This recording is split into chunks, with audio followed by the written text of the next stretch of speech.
She built an empire's calendar for 3 years. Tonight, she's about to learn the empire was built around her. A midnight call, a mafia boss's silence, a resignation no one survives. This is the story of Imani Brooks, the woman who said no to Korea's most dangerous man, and the war that followed. If you're ready to ride this one all the way to the end, hit that like button right now and drop the name of your city in the comments. I want to see exactly how far this story travels tonight. The phone rang at 1:47 in the morning, and Imani Brooks knew before she even looked at the screen that nothing good ever called at that hour. She was still in her work clothes, slumped sideways on the couch, with one heel kicked off and the other dangling from her toes, a glass of red wine going warm on the coffee table. The Seoul skyline pressed itself against her apartment window in long, cold streaks of light, towers stacked on towers, the whole city humming like it never planned on sleeping either. She'd been staring at that view for 20 minutes, not really seeing it, just letting her eyes go soft while her brain replayed the day. Taejun's schedule, the board meeting, the shipment numbers that didn't sit right with her, the ones she still hadn't said anything about because she wasn't sure yet, and you didn't bring half-formed suspicions into that man's office. The phone buzzed against the table, screen lighting up the dark. Unknown number. Her stomach dropped before her hand even closed around it. 3 years working for Kang Tae-jun had taught her body to read danger faster than her mind could catch up. She answered anyway, because that was the job. That had always been the job, the thing nobody printed on the offer letter. Answer always, sleep never. This is Imani. The voice on the other end was male, flat, professional in the worst kind of way, like a man reading off a checklist. Ms. Brooks, you'll need to log into the Busan terminal account in the next 20 minutes and authorize the outbound transfers under reference 4471 through 4480. Mr. Kang's instructions. She sat up straight, wine forgotten. It's 2 in the morning. The window closes at 6 a.m., Korea Standard Time on the receiving end, Singapore banking hours. Then have Mr. Kang authorize it himself. I'm not signing off on a transfer I haven't seen. A pause, just long enough to feel deliberate. Mr. Kang is unreachable tonight. You have authorization on the account. I have authorization to schedule his calendar, not to move 8-figure sums through shell accounts at 2 a.m. without paperwork. She was already standing now, pacing the narrow strip of hardwood between the couch and the window, bare feet cold against the floor. What exactly is reference 4471? That's not something I'm authorized to discuss. Then we don't have a conversation. She hung up. Her hands were shaking. She noticed that distantly, the way you notice rain has started without remembering when. She set the phone down on the table like it was something that might detonate and stood there in the blue dark of her apartment, breathing. This wasn't the first strange call. It wasn't even the 10th. For months now, the requests had been creeping sideways from her job description. Verify this account. Forward this manifest. Don't ask questions about the numbers on page 6. She told herself it was just logistics. Shipping company, international accounts. Of course, things looked messy from the outside. She was an executive secretary, not an auditor, not her circus. But 2 in the morning, an unknown number, a transfer with a reference code, and a 6-hour window and a voice that wouldn't answer a single direct question. That wasn't logistics. That was something with teeth. She didn't go back to sleep. She sat at her small kitchen table with her laptop open until the sun came up gray and reluctant over the Han River, looking at 3 years of her own calendar entries, her own meeting notes, her own careful handwriting in the margins of contracts she'd been told not to read too closely. And somewhere around 5:30, watching the light change outside her window, she made a decision that had been building in her chest for longer than she wanted to admit. She was done.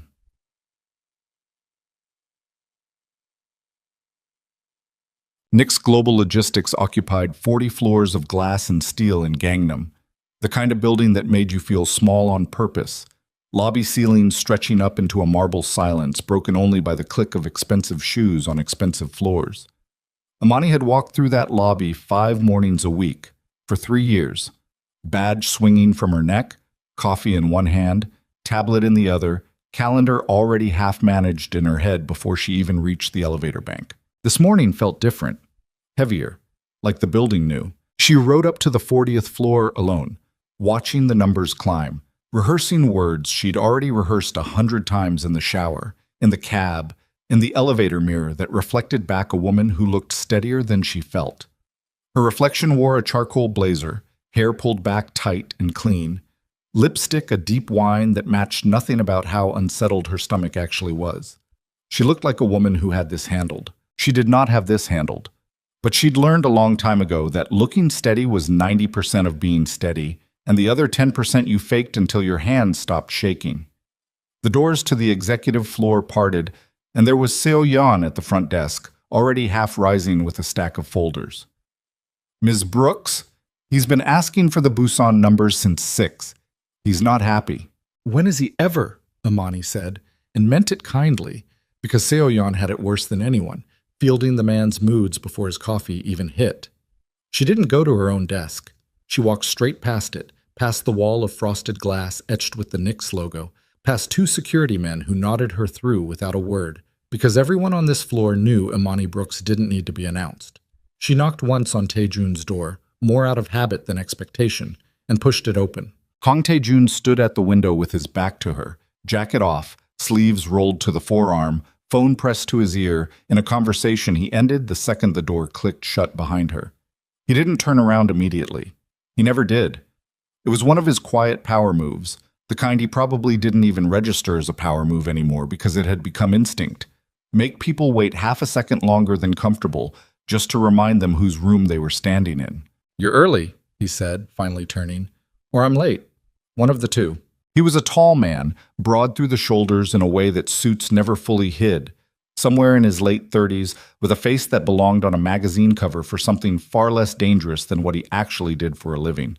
Sharp jaw, dark eyes that missed nothing, a calm that sat over him like a held breath. Imani had spent 3 years learning the difference between his resting face and his dangerous face, and right now he was wearing something in between, tired around the eyes in a way she rarely saw.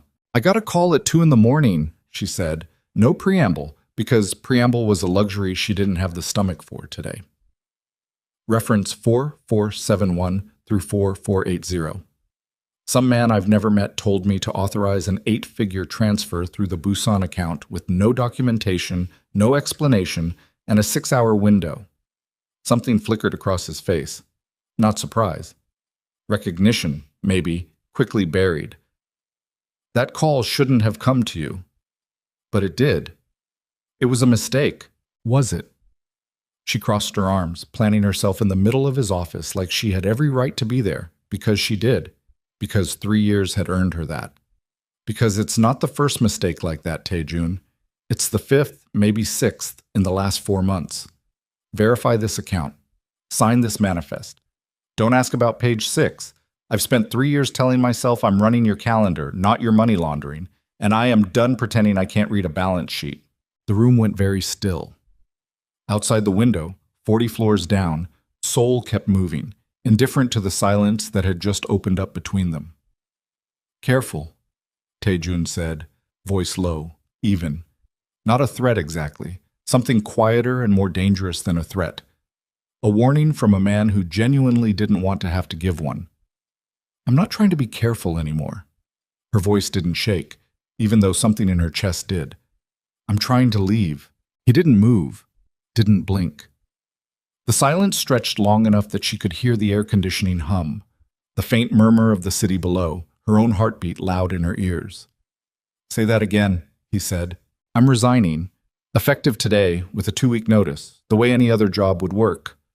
She reached into her bag and pulled out the envelope she'd typed and printed at 4 in the morning, sitting at her kitchen table with cold coffee and a head full of fear she refused to call by its real name. She set it on his desk, careful, deliberate, the way you set down something you're afraid might shatter. I want a normal life. I want a job where 2 a.m. Phone calls are emergencies about sick relatives, not wire transfers I'm not allowed to ask about. I'm 31 years old, and I have spent 3 years of my life managing a man whose business I'm apparently not supposed to understand. I'm done. Taejun looked at the envelope like it had personally insulted him. He didn't pick it up. You think it's that simple, he said. I think it's exactly that simple. I write a letter. You accept it. I work 2 more weeks. I leave. She held his gaze, refusing to be the first one to look away, even though every instinct in her body was screaming to run, to apologize, to take it all back and pretend the last 12 hours hadn't happened. That's how resignations work, Taejun. That's how resignations work for people who don't know what you know. And what do I know? Her voice cracked just slightly on the last word, anger and exhaustion bleeding through the cracks in her composure. Because nobody's ever told me anything directly. I've pieced together fragments for 3 years and pretended not to see the whole picture because the whole picture terrified me. So say it.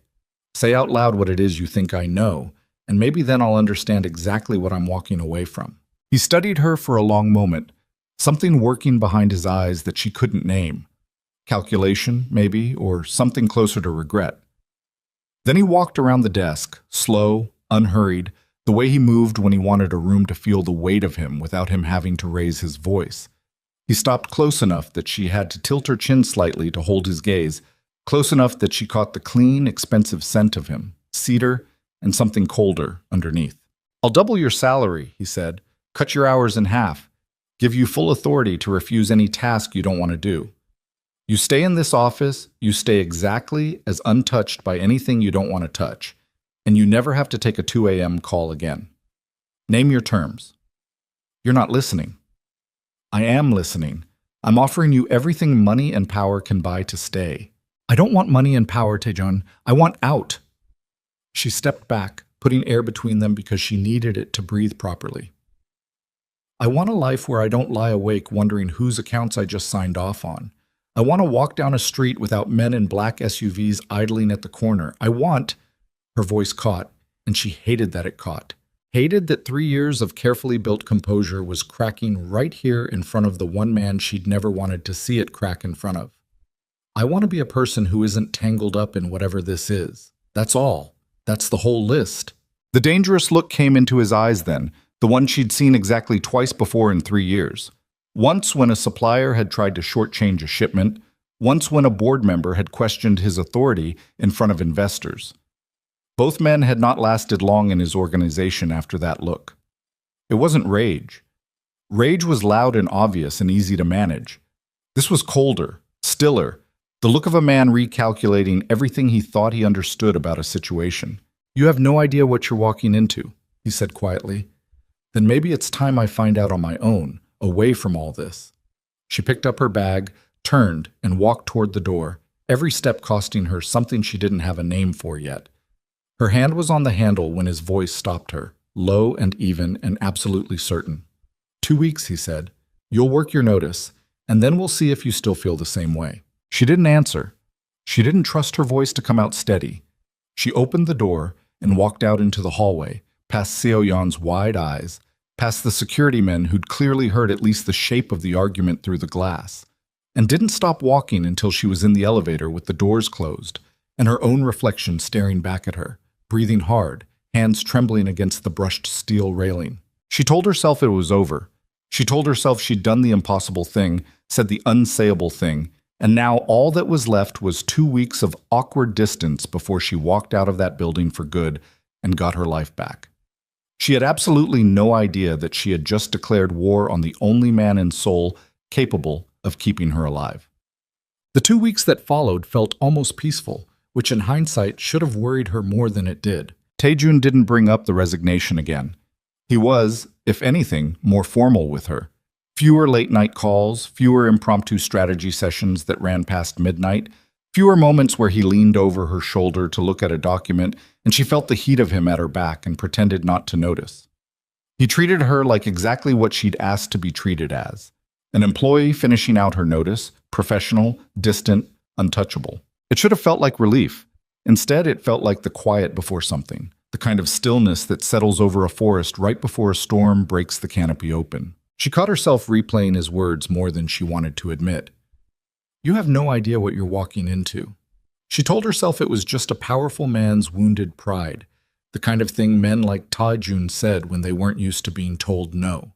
She told herself a lot of things in those 2 weeks, lying awake at night listening to the city hum outside her window, trying to convince her own body that the unease sitting in her chest was just nerves about the unknown, about starting over, about leaving the only structure she'd built her adult life around for 3 straight years. Her friend Daniela, an American expat who taught English at a private academy near Itaewon, met her for drinks on day 9 of the notice period, sliding into the booth with the particular energy of someone who'd been waiting all week to say something. "So you actually did it," Daniela said, eyebrows up over the rim of her glass. "You quit the Mafia boss." "He's not—" Amani started, the same reflexive defense she'd been giving for 3 years, then stopped herself, because what was the point of the lie anymore? "Yeah, I quit. And he just let you?" "He's letting me work my notice, 2 weeks, like a normal job." Daniela's eyebrows climbed higher. "Amani, nothing about that job has been normal in 3 years. You've told me things, half things, you always stop yourself halfway through. But enough that I know this isn't a guy who runs a regular shipping company. I know what he is." Amani turned her glass slowly on the table, watching the condensation ring spread beneath it. "I've known for a long time. I just kept telling myself it wasn't my business as long as I wasn't asked to be part of it directly. And then I got asked. So now it's my business whether I like it or not." "Are you scared?" The question sat there between them, simple and direct in the way only old friends could ask it. Amani thought about lying, thought about the easy reassurance she usually gave people who worried about her. Then she thought about the 2 a.m. call, the flat voice on the other end, the dangerous stillness in Tae-jun's eyes when she'd told him she was leaving. "Yeah," she admitted, "a little, but I'd rather be scared and free than safe and trapped in something I don't fully understand." Daniela reached across the table and squeezed her hand. "Good. Stay scared. Scared keeps you careful." Amani didn't tell her about the black SUV she'd noticed twice now parked outside her apartment building. Engine running, windows tinted dark enough that she couldn't make out a driver. She told herself it was nothing. Seoul was full of black SUVs. She told herself that until she almost believed it. On day 11, she came home from work, early for once, because Tae-jun had canceled their afternoon strategy session without explanation, and found the lobby of her apartment building crowded with people she didn't recognize, clipboards in hand, voices raised in a confusion that hadn't existed 24 hours earlier. Mrs. Han from the 3rd floor grabbed her arm the second she walked through the door, face tight with the particular panic of someone whose entire world had just shifted underneath her. "Did you see the notice? They sold the building, the whole building, overnight, and now they're saying—" She thrust a paper into Amani's hands, her own hand trembling. Amani scanned it fast, the formal language doing nothing to soften the brutal math underneath. New ownership. Rent restructuring effective immediately, a 300% increase, effective the following billing cycle. Vacate within 2 weeks if unable to meet new terms. "This isn't legal," Amani said, though even as the words left her mouth, she wasn't certain anymore what was and wasn't legal in this city when the right person wanted something done. "There has to be a tenant protection law, a grace period, something—" "They said the new owner already filed everything correctly," Mrs. Han said, voice cracking. "Everything legal, everything signed. They said it like it's already decided." Imani's stomach was already sinking before she even looked at the bottom of the page, at the name of the holding company listed as the new owner. A name she didn't recognize directly, but the registered address, she knew that address. She'd typed that address into shipping manifests 100 times. It belonged to a shell corporation buried 3 layers deep inside Nick's global logistics asset structure. She didn't need to ask who was really behind it. She already knew. 11 days. 11 days since she'd told Kang Tae-jun she wanted a normal life, and now the very ground she stood on had been bought out from underneath her overnight, every tenant in the building suddenly facing impossible choices, and Amani standing in the middle of the lobby with cold fury rising in her chest like floodwater. She didn't go up to her apartment. She turned around, walked back out into the gray Seoul afternoon, hailed a cab, and gave the driver an address she knew by heart, even though she'd never actually visited it before. The headquarters of the holding company, a building she'd only ever seen listed on paper, never in person. The cab let her off in front of a sleek, unmarked tower in the financial district, glass and black steel rising up into low clouds, no signage out front beyond a discreet brass plaque too small to read from the street. She walked in like she belonged there, because 3 years working for Tae-jun had taught her exactly how to walk into places like this. Chin up, shoulders back, expression carved from stone. The lobby guard barely glanced at her before waving her toward the single elevator bank, which struck her as strange even in the moment, like the building had been expecting her. The elevator had no buttons for individual floors, just one button, unmarked, leading straight to the top. She pressed it anyway. The ride-up was silent, smooth, endless in the particular way elevators feel endless when your stomach is full of dread. When the doors finally opened, she wasn't looking at a property management office at all. She was looking directly into Kong Tai-jun's private penthouse. Floor-to-ceiling windows wrapping around a space larger than her entire apartment building's lobby. The city spread out gold and glittering beneath the darkening sky, and Tai-jun himself standing at the center of it all with a tumbler of something amber in one hand like he'd been waiting for this exact moment to arrive. "You bought my building," she said, voice shaking with a fury so pure it almost felt clean. "I did," he said, no hesitation, no apology in his tone whatsoever. "You bought my entire building because I told you no 11 days ago." She stepped out of the elevator, fists clenched at her sides. Every careful, professional wall she'd built around herself for 3 years crumbling under the weight of pure rage. "You raised rent 300% on people who have nothing to do with me, nothing to do with any of this, just to punish me for resigning. You're insane. You're actually insane. Do you understand that? This is obsessive and controlling and completely deranged, and I cannot believe I spent 3 years thinking you were someone I could—" "Finish that sentence," he said quietly, setting the glass down on the bar with a soft click that somehow cut through her rant more effectively than shouting ever could have. "Someone you could what?" The question hung there. She didn't finish it. She didn't trust herself to. "This isn't about punishing you," he said, walking toward her with that same unhurried, deliberate stride. "I don't waste resources on petty revenge, Imani. I never have. You've watched me run this organization for 3 years. You know that's not who I am. Then explain it to me. Explain why you'd buy an entire residential building just because Baek Do-hyun has had surveillance on that building for 11 days, Tai-jun said. And something in his voice shifted, dropped lower, more urgent than she'd ever heard it. "Since the morning you resigned." The name landed in the room like a stone dropped into still water. She'd heard it before, in fragments, in careful sideways references Tai-jun never fully explained. Baek Do-hyun, the head of a rival syndicate that had been circling Nick's global logistics territory for years, a man whose name made even Tai-jun's most hardened security personnel go quiet. "What are you talking about?" she said, the anger in her voice giving way to something colder, more frightened. "The moment you resigned, you fell outside my security network. Every employee at your level has protective coverage built into their movements. Drivers, building security, surveillance sweeps you've never even noticed because they were designed to be invisible. The second your resignation was finalized in our internal systems, that coverage started winding down. Do-hyun's people noticed within days. They always notice. They've been watching that building because they know exactly what you are to this organization and exactly how valuable that makes you as a target." Imani's heart was pounding now, the rage draining out of her and leaving something far more dangerous in its place. Fear. Real fear, the kind that made the floor feel less solid beneath her feet. "You're telling me people have been watching my building, watching me?" "Yes." "And instead of telling me that directly, you just bought the entire building without saying a word to me?" "I tried other ways first." His jaw tightened, something raw flickering across his face that she'd never seen him show anyone. "I increased the private security rotation outside your building 3 days ago. You didn't notice because they were good at their job. I had your driver reroute twice this week to avoid a vehicle that had been parked near your route for too long. You didn't notice that either. I was trying to protect you without you knowing, because I knew exactly how you'd react if I told you the truth. You'd accuse me of exactly what you're accusing me of right now. Manipulation, control, using fear to keep you close.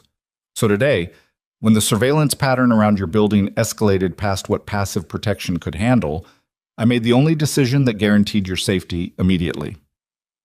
I bought the building. I turned the entire structure into something I control completely. Security, access, every entry point. It was never about punishing you for leaving." "Then what was it about?" Her voice came out smaller than she wanted it to, all the fight draining out of her in the face of something that felt horribly like truth. Tai-jun was quiet for a long moment, looking at her with an expression she'd genuinely never seen on him before. Something unguarded, something that looked almost like fear itself. "You are the only weakness I've ever had," he said finally, voice low, rough around the edges in a way that made the words land harder than any threat ever could have. "In 15 years building this organization, I have never once let anything matter enough to compromise my judgment. Every decision I've made with absolute clarity, no emotion clouding the math." And then you walked into my office 3 years ago with a folder of corrected scheduling conflicts you weren't even asked to fix, and told me my entire executive calendar was a disaster, and I let you keep doing it. I let you keep talking to me like that. Every single day for 3 years, I let one person in this world tell me when I was wrong, and that person was you. So no, Imani, buying that building wasn't about controlling you. It was about the fact that the idea of Do-hyun's men reaching you before I could stop them made me do something I have never done in 15 years of running this organization. It made me panic. The silence that followed felt different from every silence that had come before it. Heavier, but not in the way of anger, in the way of something finally being said that should have been said a long time ago. Imani stood there in the middle of his penthouse, the city glittering gold and indifferent beyond the glass, trying to hold on to the fury that had carried her up here, and finding that it had quietly drained away somewhere in the last 60 seconds, replaced by something far more complicated. "I don't know what to do with that," she admitted finally. "You don't have to do anything with it tonight." He stepped back, giving her space, some of the rawness in his expression folding itself back behind the careful composure she was used to. "Tonight, you just need to understand that the danger is real. Do-hyun isn't a man who makes idle threats. If he's watching you, it's because he's already decided you're useful to him, as leverage, as a target, as a way to hurt me without ever having to face me directly. I need you to come back. Not because I'm trying to trap you in this life. Because right now, today, this week, I am the only thing standing between you and men who will not hesitate to use you to destroy everything I've built." She wanted to argue. Every instinct that had carried her into his office 11 days ago with a resignation letter wanted to dig in, to refuse, to insist that this was exactly the kind of manipulation she'd been afraid of all along. But standing there, looking at the rawness still lingering at the edges of his composure, remembering the black SUV she'd told herself was nothing, remembering Mrs. Han's trembling hands holding that eviction notice, she couldn't make herself believe this was a lie. "This doesn't mean I'm staying," she said quietly. "Not permanently. Once this danger passes, I still want out." "Understood," Taejun said, and something in the way he said it told her he didn't fully believe it either. Not anymore, not after tonight. "But for now, you'll return to Nix Global Logistics, under full protection, no exceptions." Imani looked out at the city lights spread endlessly beneath them, gold and silver fracturing across the dark water of the Han River, and felt the shape of her carefully planned escape collapsing in slow motion, replaced by something far more uncertain and far more dangerous. She had walked in here furious, certain she'd uncovered the worst version of King Taejun. Instead, she'd discovered something she had absolutely no framework for. A man capable of true ruthlessness, who had, for the first time in 15 years, let fear make a decision for him. And the fear had been about her. "Fine," she said finally, the word costing her more than she expected. "I'll come back. For now." Taejun nodded once, the ghost of something like relief crossing his face before he buried it again beneath that familiar, careful stillness. Neither of them said what they were both thinking. That whatever line had existed between them for 3 professional years had just been crossed in the space of a single conversation, and there was no walking it back now. What neither of them knew yet was that the danger circling Imani Brooks didn't begin and end with a building full of frightened tenants and a rival syndicate's surveillance teams. Somewhere inside Nix Global Logistics itself, buried in years of shipping manifests and account ledgers that Imani alone had the access and the instinct to recognize as wrong, a betrayal was already unfolding, one that would prove far more dangerous than anything happening outside the company's walls. She had no idea that within days she would be the one to find it. The first night back at Nix Global Logistics, Imani didn't sleep at all. She lay in the guest suite Taejun's security team had moved her into. Temporary, he'd called it, just until the building's new access systems were finished installing. Staring at a ceiling she didn't recognize, listening to the unfamiliar hum of a building that wasn't hers. 2 floors below, she knew, armed men rotated through shifts in the lobby. Outside her window, another team watched the street. She was safer right now than she'd been in 11 days, and it felt like nothing at all like safety.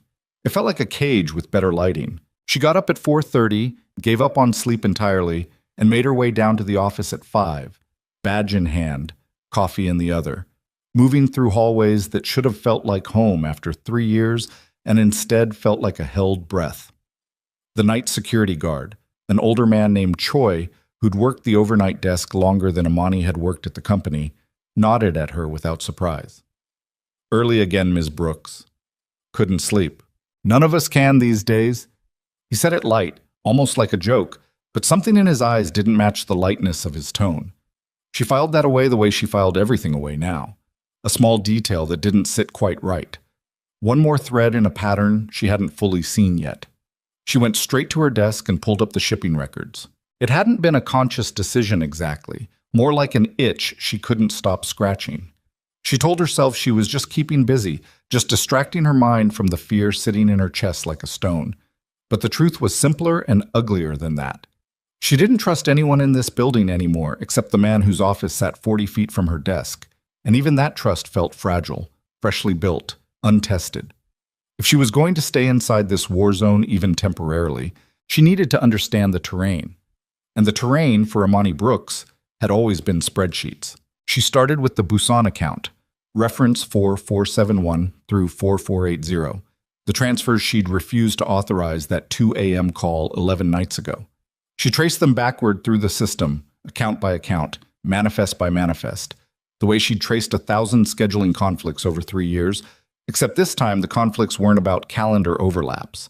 They were about money that didn't move the way money was supposed to move. By 7 a.m., her coffee had gone cold, and her hands had gone still in a way that had nothing to do with exhaustion.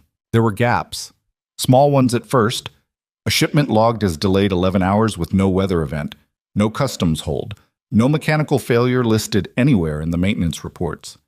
Then a gate access log from the Busan terminal showing entry outside scheduled hours, badge number scrubbed from the digital record, but still visible in the backup server logs. Nobody ever thought to check because nobody ever thought anyone would look. Then the accounting gaps. Small percentages skimmed off freight insurance claims, routed through 3 shell accounts before disappearing into a structure so deliberately confusing that anyone without 3 years of intimate, granular knowledge of how Nix Global Logistics actually moved its money would have given up trying to follow it within the first hour. Imani didn't give up. She'd built half of these accounting structures herself, helping Taijun's finance team organize records during her second year on the job. She knew exactly where the bodies were supposed to be buried, which meant she also knew, with a sick certainty rising in her chest, exactly where one didn't belong. By 9 a.m., she had a name circled in red on a printed manifest, and she sat staring at it for a long time before she made herself stand up and walk it down the hall. Yoonmin Seok, Operations Director. 12 years with the company. A man who'd personally trained half the logistics team, who kept a photo of his daughter's graduation on his desk, who'd brought Amani soup the week she'd had the flu in her second year because nobody else thought to. A man Tae-jun trusted enough to hand him operational control of every port the company touched. She knocked on Tae-jun's office door at 9:15, manifest clutched tight enough in her hand to crease the paper. "You look like you haven't slept," he said when she walked in, not looking up from the screen in front of him. "I haven't. I found something." That got his attention. He looked up, taking in her face, the manifest in her hand, the particular stillness that had settled over her. The look of someone who'd uncovered something they wished they hadn't. "Sit down." "I don't want to sit down. I want you to look at this." She crossed the room and set the manifest on his desk, jabbing her finger at the circled accounts, the gate logs, the insurance routing she'd traced through 3 layers of shell companies before it disappeared into an account she didn't have access to verify. Reference 4471 through 4480. The transfer they wanted me to authorize the night before I resigned. It traces back through Busan, through gate access that's been scrubbed from the main log but not the backup servers, through insurance claim skimming that's been running for at least 4 months based on the timestamps. And every single thread runs through the operations director's authorization codes. Patrioist, Taejun went very still. Min Seok. I checked it 3 times before I came down here because I didn't want to believe it either. Her voice was steady, but her hands were not, and she pressed them flat against the edge of his desk to stop the shaking. He's been selling route information, shipping schedules, gate access windows, security rotation patterns. Somebody's been feeding operational intelligence to someone outside this company for months, and the access trail leads straight back to his credentials. You're certain? I wouldn't have brought it to you if I wasn't. Taejun picked up the manifest, scanning it with the focused intensity she'd watched him bring to board meetings and hostile takeovers alike. The same coldness sliding down over his features like a visor closing.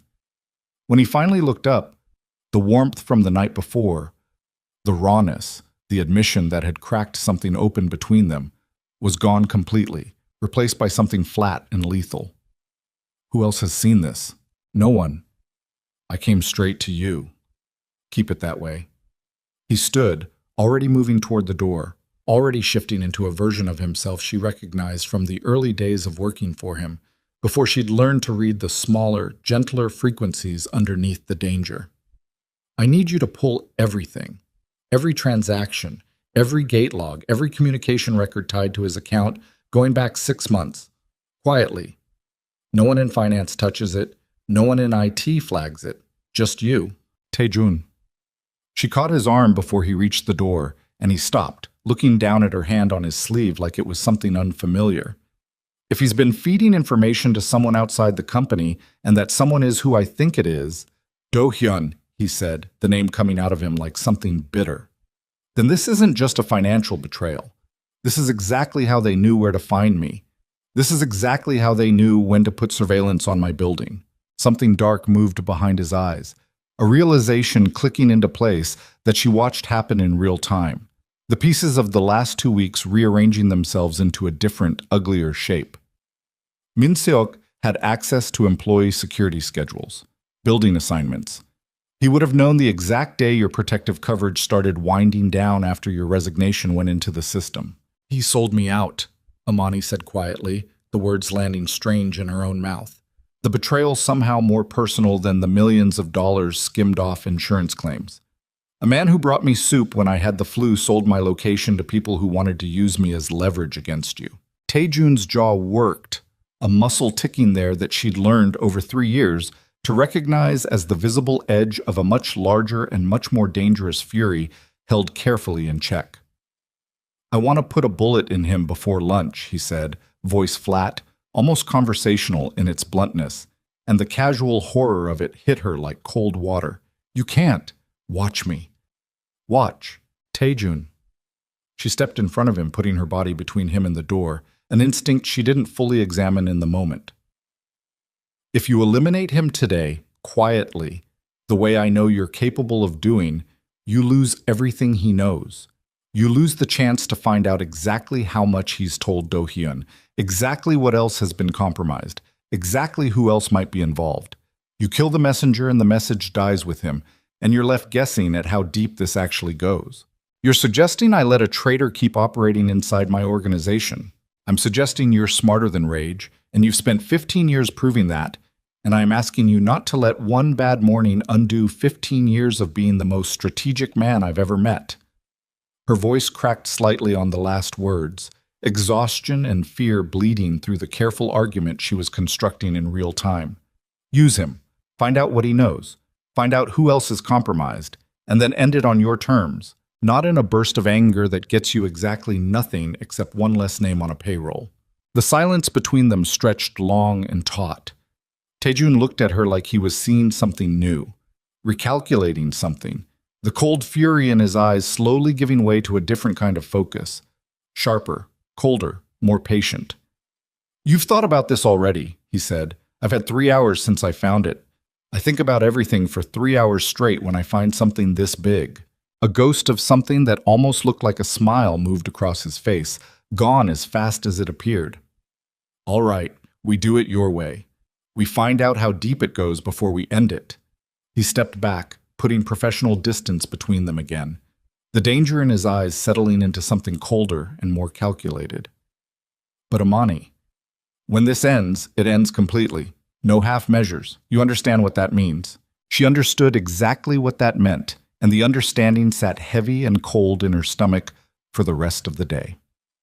The next 4 days unfolded in a strange double rhythm, the surface of the office running exactly as it always had, meetings and manifests and the ordinary churn of a logistics company, while underneath it, a silent war gathered momentum that only Amani and Taejun knew was happening. She watched Yoon Min Sok across the office with new eyes, cataloging every small detail she'd never had reason to notice before. The way he stepped out twice a day for phone calls he never used to take outside. The slight tremor in his hand when he reached for his coffee on the third morning, the kind of tremor that came from a man whose nerves were fraying faster than his composure could hide. The way his eyes flicked toward the executive floor every time Taejun's office door opened, quick and involuntary, the look of a man perpetually waiting for the axe to fall. He knew something was wrong. Maybe not exactly what, but enough. Guilt had its own gravity, and Min-suk was orbiting it visibly now, even if he didn't realize how visible it had become. He's unraveling, Imani told Taejun. On the third night, the two of them alone in his office long after the rest of the floor had emptied, surveillance logs spread across the desk between them. I watched him drop a folder twice today. He's not eating lunch in the break room anymore. He's eating at his desk with the door closed. That's not the behavior of a man who thinks he's gotten away with something. That's the behavior of a man waiting to get caught. Good. Taejun didn't look up from the financial records he was cross-referencing, the lamp on his desk throwing harsh shadows across his face that made him look older, harder than she was used to seeing him. Fear makes men sloppy. Sloppy men make mistakes we can use. Or fear makes men desperate enough to do something reckless before we're ready for it. That made him look up. I'm serious, Amani pressed, leaning forward, exhaustion fraying the edges of her patience. If he thinks we're closing in, he's not going to sit quietly and wait to be exposed. A cornered man either freezes or he runs, or he does something stupid trying to save himself. We need to move faster than his fear, not slower. Taejun studied her for a long moment, something calculating moving behind his eyes. You have an idea. Maybe. She hesitated, the shape of the thought still forming even as she spoke it aloud, dangerous in its incompleteness. What if we give him something to report?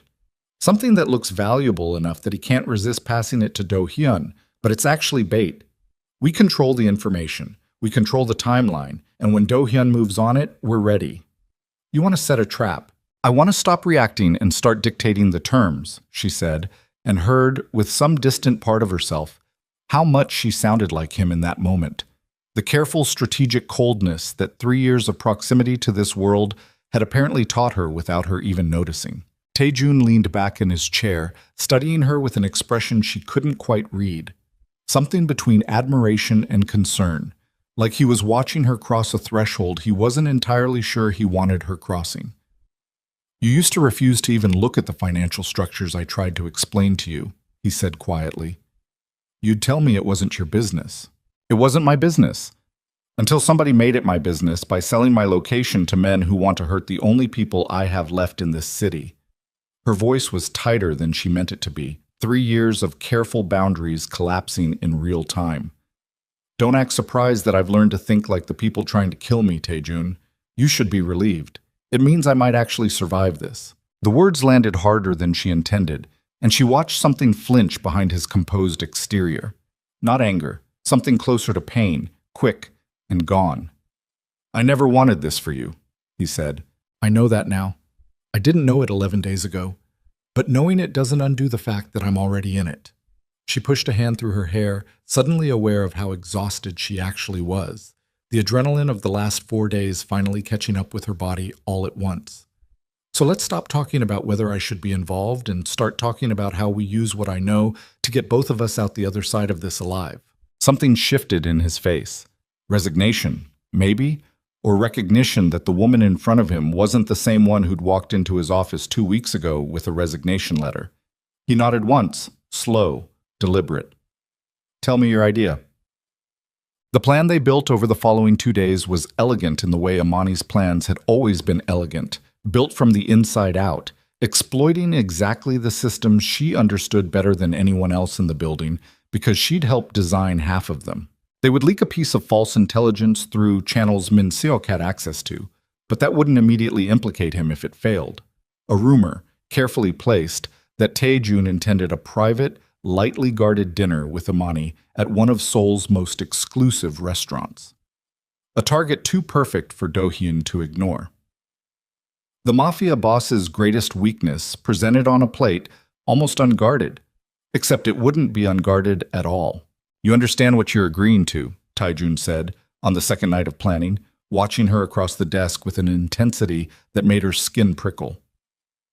"You'd be the bait, visible, exposed, sitting across from me in a public restaurant while we wait to see if Do-hyun takes it." "I understand." "It's dangerous, Imani. Genuinely dangerous, not theoretical. If something goes wrong, if my security underestimates how aggressive Do-hyun is willing to be in a public setting," I said I understand. She held his gaze, steady despite the fear curling cold in her stomach. "I've spent 3 years organizing your protection details. I know exactly how good your security team is. I trust them. More than that." She paused, surprised by her own honesty, even as the words left her mouth. "I trust you. To not let anything happen to me that you can prevent."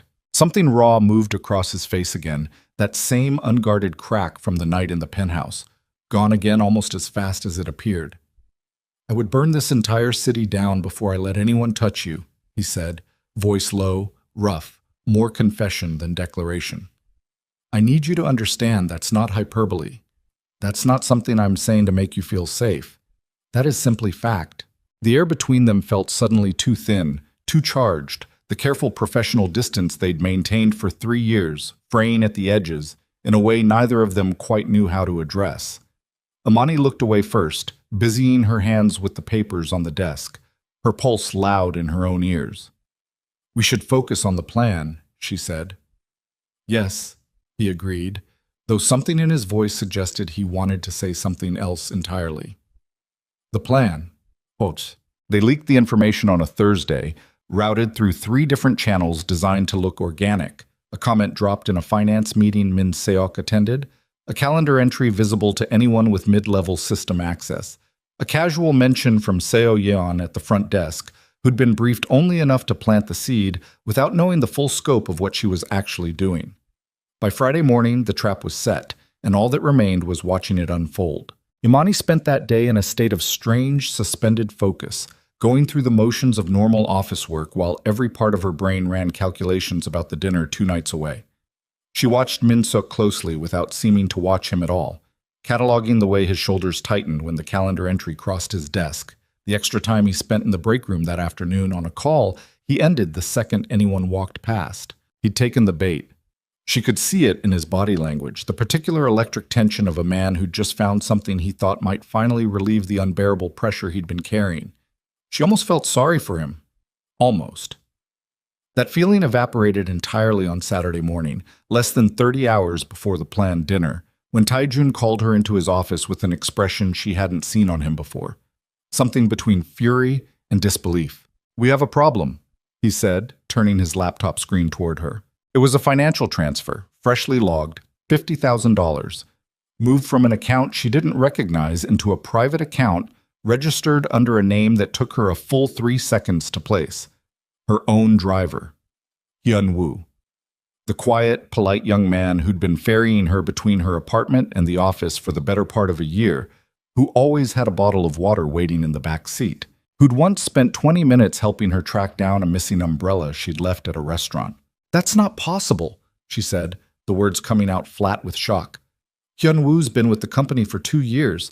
He's been my driver since exactly the point this transfer trail begins," Tae-jun said grimly, scrolling further down the screen, more transactions appearing, smaller, regular, the unmistakable rhythm of a man being paid on a steady, ongoing basis rather than for a single act of betrayal. "This isn't a one-time payment, Imani. This has been happening for 14 months. Someone has been paying your driver to report your movements, your schedule, your routines, for over a year." The room tilted slightly around her. 14 months. Longer than she'd even known to be suspicious of anything. She thought of every conversation she'd had in the back of that car, every offhand comment about her schedule, her plans, the small mundane details of a life she'd never imagined anyone would care enough to track. "Min Seok," she said slowly, putting the pieces together, even as her stomach turned over. He didn't just sell shipping routes. He's had eyes on me specifically for over a year. It looks that way. Why? Her voice came out smaller than she wanted, the question genuine, raw, the careful strategic distance she'd been maintaining all week finally cracking under the weight of how personal this had suddenly become. Why would Do-hyun care about tracking my movements 14 months ago? I wasn't anything then. I was just your secretary. Taejun went very still, and something in his stillness told her the answer before he said it out loud. Because 14 months ago is when I started changing my own protocols around you, he said quietly. Pulling you into closed-door meetings I used to keep you out of. Trusting you with information I'd never given any assistant before. Do-hyun's people noticed the shift in how I treated you before I was even fully willing to admit it to myself. They identified you as a point of leverage long before you ever knew enough to be afraid. The realization landed like a physical blow. She wasn't just collateral damage in a war between Taejun and a rival syndicate. She'd been a target, specifically, deliberately, for over a year. Long before the 2 a.m. phone call, long before her resignation, long before any of the choices she thought she'd made of her own free will. Someone outside this building had been watching her life unfold in granular detail for 14 months, and she'd never once felt the weight of those eyes on her. I need to sit down, she said, and did, lowering herself into the chair across from his desk with legs that suddenly didn't feel entirely steady. Taejun came around the desk and crouched in front of her, closing the distance, his hands hovering near hers without quite touching, like he wasn't sure if contact would help or make things worse. Amani, look at me. She did, finding his eyes dark and steady, and for once, completely without the careful calculation she was used to seeing there. This changes nothing about tomorrow night, he said. If anything, it confirms we're right to move now before they have a chance to escalate further. We end this. All of it. Min Seok, the driver, whatever else this trail leads to. Tomorrow night, we close every door Do-hyun thinks is still open. And if it goes wrong, it won't. You can't promise that. No, he admitted, something rawer than she'd ever heard from him bleeding into his voice. I can't. But I can promise that I will be standing between you and anyone who tries to hurt you every single second of tomorrow night until this is finished. That's not a strategic calculation, Amani. That's not me protecting an asset. I need you to understand the difference. The air in the room had gone thin again, charged in that same dangerous way it had 2 nights before. The line between professional necessity and something far more personal blurring past any point of pretending it wasn't happening. Amani's pulse hammered in her throat, fear and something else entirely tangled together until she couldn't separate the two anymore. Taejun, she started, not entirely sure what she meant to say next. A sharp knock at the door interrupted them, both of them pulling back instinctively, the moment shattering as Seo-yeon's voice came through, tense and urgent. Mr. Kang, security just flagged something. You need to see this immediately. Taejun stood, the careful professional mask sliding back over his face so fast it was almost disorienting to watch. Bring it in.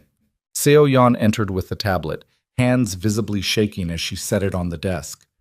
Gate access logs from the Busan terminal 20 minutes ago. Someone used Min Seok's credentials to open the auxiliary gate on the east dock, the one that's supposed to be sealed for the new security audit.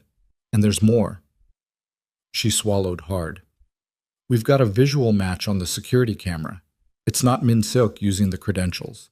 It's 2 men we don't recognize, and one of them is carrying what our system flagged as a weapon. The room went absolutely silent. He's moving early, Amani said, the realization hitting her cold and fast.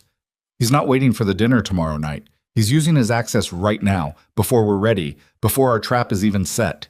Taejun was already moving, grabbing his jacket off the back of his chair, voice sharp and clipped as he barked instructions into his phone to security teams Amani couldn't fully follow.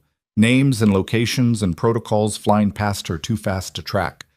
She stood, her own heart hammering, watching the careful, controlled plan they'd spent 2 days building threaten to collapse in real time. What do we do? She said, grabbing her own bag, falling into step beside him as he moved toward the door. We adapt. He glanced at her, something fierce and focused in his eyes that she hadn't seen before. Not exactly fear and not exactly excitement, but some volatile combination of both. If Min Seok's accelerating his timeline, It means he knows something's wrong. It means our cover might already be blown. Or it means Do-hyun's getting impatient and Min-seok's just following new instructions. Either way, we can't wait for tomorrow night anymore.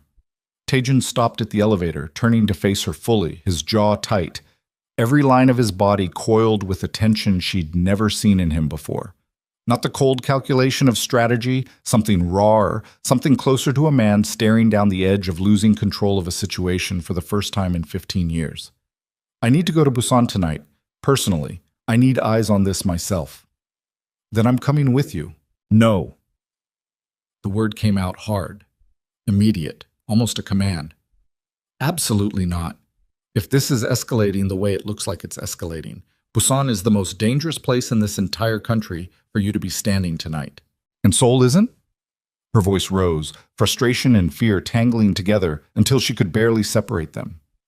If Min-seok's compromised your security protocols, if Do-hyun's had eyes on me for 14 months, do you really think staying behind in this building makes me safer than staying within arm's reach of the only security detail you actually trust completely? Taejun's jaw worked, the argument clearly landing somewhere he didn't want it to land, frustration and something that looked almost like fear flickering across his face before he forced it back down beneath that familiar cold composure.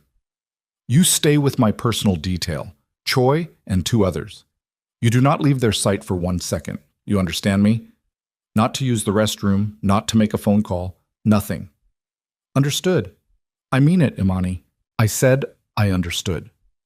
She held his gaze, steady despite the fear hammering through her chest, despite the entire situation spiraling faster than either of them had planned for. Go, find out what's happening in Busan. I'll be here when you get back. He looked at her for 1 more second, something passing across his face too fast and too complicated to fully read, and then he was gone, moving down the hallway with Seo-yeon hurrying to keep pace, security personnel falling into formation around him with the practiced efficiency of men who'd done this before. Imani stood alone in the hallway for a long moment, her own breathing loud in her ears, the weight of everything that had happened in the last hour pressing down on her chest until it felt difficult to draw a full breath. 14 months, a driver she'd trusted, an operations director who'd brought her soup, a rival syndicate that had identified her as a weapon to be used against the only man capable of protecting her, long before she'd ever understood the shape of the war she was already standing inside. She thought about the dinner planned for tomorrow night, the careful trap they'd built, and wondered with a cold, sinking certainty whether any of it would even matter anymore by the time Taejun made it back from Busan. She didn't have to wait long to find out. Her phone buzzed in her pocket less than 20 minutes later, an unknown number lighting up the screen, and for 1 suspended second she stood frozen in the hallway, staring at it, every instinct in her body screaming that nothing good had ever called her from a number she didn't recognize. She answered anyway. Ms. Brooks? The voice on the other end was male, calm, almost pleasant, in a way that made every hair on her arms stand up. I imagine you're having quite an evening. I just wanted you to know, we've moved up our timeline as well. Tomorrow night's dinner is no longer necessary. We'll be seeing you much sooner than that. The line went dead before she could respond, the silence afterward somehow louder than anything he'd actually said, and Imani stood frozen in the hallway of the 40th floor with her phone still pressed to her ear, the cold certainty settling into her bones that whatever careful plan they'd built had just been torn open completely. And there was no version of tonight that ended without something irreversible happening. The phone was still warm against her palm when Choi found her, his footsteps quick down the hallway, 2 other security men flanking him with their hands already inside their jackets. Ms. Brooks? His voice had dropped the easy warmth from that morning, replaced by something flat and alert. Mr. Kang radioed, said you might be compromised. What happened? They called me. Her voice came out steadier than she felt, 3 years of professional composure kicking in even as her pulse hammered against her throat. Unknown number, a man's voice, calm, like he was confirming a dinner reservation. He said they'd moved up their timeline. He said they'd be seeing me much sooner than tomorrow night. Choi's jaw tightened. He pulled a radio from his belt, speaking low and fast in Korean, too rapid for Imani to fully follow, catching only fragments. Building lockdown, perimeter sweep, get her to the safe room. The 2 men beside him moved into position immediately, one in front of her, one behind, their bodies angling to box her in as they started walking, fast, toward the elevator bank. "What's the safe room?" Amani asked, matching their pace even though her legs felt strange beneath her. Adrenaline making everything too sharp and too distant at once. Floor 38, reinforced. No windows, single entry point, its own air system. Choi didn't look at her as he spoke, his eyes constantly scanning the hallway ahead, behind, the elevator doors as they slid open. "We use it during high-threat protocols. You'll stay there until Mr. Kang returns from Busan, or the threat level drops. How long is that going to take?" "However long it takes." They rode down 2 floors in a silence so taut Amani could hear her own heartbeat over the soft mechanical hum of the elevator. When the doors opened onto 38, the floor was nearly empty. Most of the staff long gone for the evening, except for a heavier security presence than she'd ever seen on this level. Men positioned at intervals down the corridor like sentries, hands resting near their jackets, eyes hard and watchful. The safe room itself was smaller than she expected. All reinforced walls and recessed lighting, a long table, a wall of monitors showing security feeds from every floor and entrance of the building. Choi guided her inside and posted one man directly outside the door, the other taking up a position near the monitors. "You'll be fine here," he said, though something in his voice suggested he was saying it more for his own reassurance than hers. "Nobody gets through this door without going through 6 men first." Amani sank into one of the chairs at the long table, hands finally beginning to shake now that the adrenaline of the hallway had nowhere left to go. She pulled out her phone, fingers fumbling slightly as she opened her messages, needing to do something, anything, with the frantic energy crawling under her skin. She texted Tae-jun. "Are you safe? What's happening in Busan?" The reply took 4 agonizing minutes to arrive. "Handled. Coming back now. Stay in the safe room. Don't trust anyone but Choi. Don't trust anyone but Choi." The words sat strange in her chest, a small, cold seed of unease she couldn't quite name. She looked up at the security feeds on the wall, watching grainy footage of empty hallways, the lobby downstairs, the parking structure beneath the building, everything quiet, everything ordinary, and yet the unease didn't leave her. She thought about the call again. The voice, calm, almost amused. "We'll be seeing you much sooner than that. Not we'll be seeing Tae-jun, not we'll move on the company, we'll be seeing you." Specific, personal. A promise aimed directly at her. How would they have known to call her? Her personal number, not her office line. A number she'd had for 6 years, that she'd given to maybe a dozen people total since moving to Seoul. Her bank, her landlord, Daniela, a handful of close colleagues, and Min Seok. Her stomach turned cold. She'd given Min Seok her personal number years ago, during a logistics crisis in her first year when international calls needed routing at all hours. It had been routine then, unremarkable, the kind of small professional courtesy that meant nothing in the moment and everything in hindsight. But Min Seok was under surveillance. Tae-jun's people had been monitoring his movements for days. If he was the one who'd made that call, or fed her number to whoever did, that meant the trap they'd built, the leaked dinner reservation, the careful staging, hadn't worked the way they'd planned. It meant Min Seok had either figured out he was being used, or someone above him had figured it out first. She was still turning the thought over when the lights in the safe room flickered, just once. A half-second stutter, barely noticeable, the kind of thing you'd dismiss in any ordinary building on any ordinary night. But the security man near the monitors went rigid, his hand moving instantly to the radio at his shoulder. "Did you see that?" Amani asked, already standing. "Buildings on backup power rotation for the new installations." Probably nothing. But his voice had gone tight, and his eyes hadn't left the monitor wall, scanning each feed with new intensity. Then the monitors went black. All of them, at once. The entire wall dropping into a uniform, featureless dark that swallowed every camera feed in the building simultaneously. "That's not nothing," Amani said, her voice barely above a whisper. The security man was already moving, radio pressed to his mouth, words coming fast and clipped. No answer coming back except static. He tried again. Still nothing. Amani watched his face change in real time, professional calm fracturing into something closer to alarm. "We need to move," he said. "Now." The door burst open before either of them could reach it. It wasn't the security man posted outside. It was Choi himself, but something about him was wrong. His movements too fast. His face flushed with an exertion that didn't match a man who'd simply walked from the hallway. He stepped inside and closed the door behind him, and for one suspended second nobody spoke. The only sound, the soft hum of the now dark monitor wall.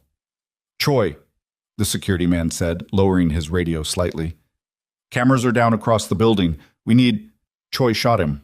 The sound was deafening in the enclosed space, a single suppressed crack that still felt enormous against the silence, and the security man crumpled without a sound, falling against the wall and sliding down it in a way that didn't look real, that looked like something out of a film Imani had once watched and immediately forgotten because it hadn't meant anything to her then.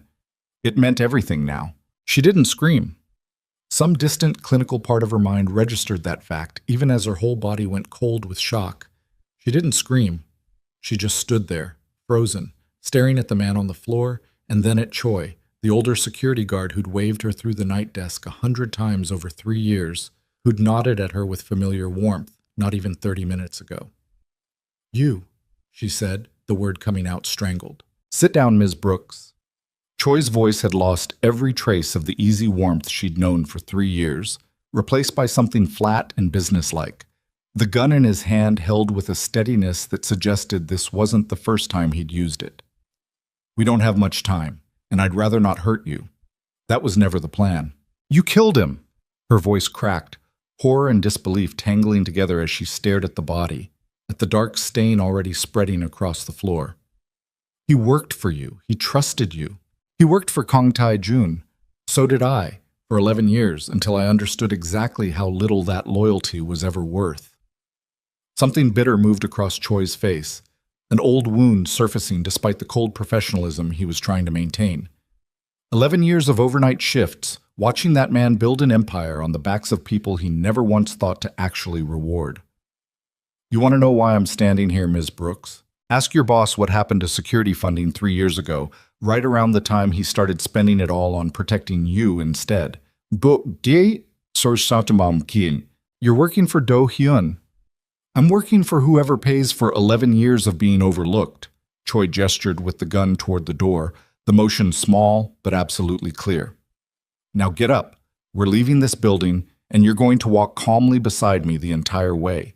Because if you scream, if you fight, if you do anything other than exactly what I tell you, the next person who ends up on this floor is someone you actually care about. Do you understand me?" Imani's mind was racing, every careful strategic instinct she'd built over the last 2 weeks screaming at her to think, to find an angle, to find some version of this moment that didn't end with her walking willingly into whatever waited for her outside this building. But there was a dead man on the floor and a gun pointed at her chest, and the cold, simple math of the situation left her very little room to maneuver. "Min Seok told you about the dinner trap," she said, stalling, needing time, needing information, needing anything that might shift the balance of this moment even slightly in her favor. "That's why you moved tonight instead of waiting." Something flickered across Choi's face. Surprise, quickly buried.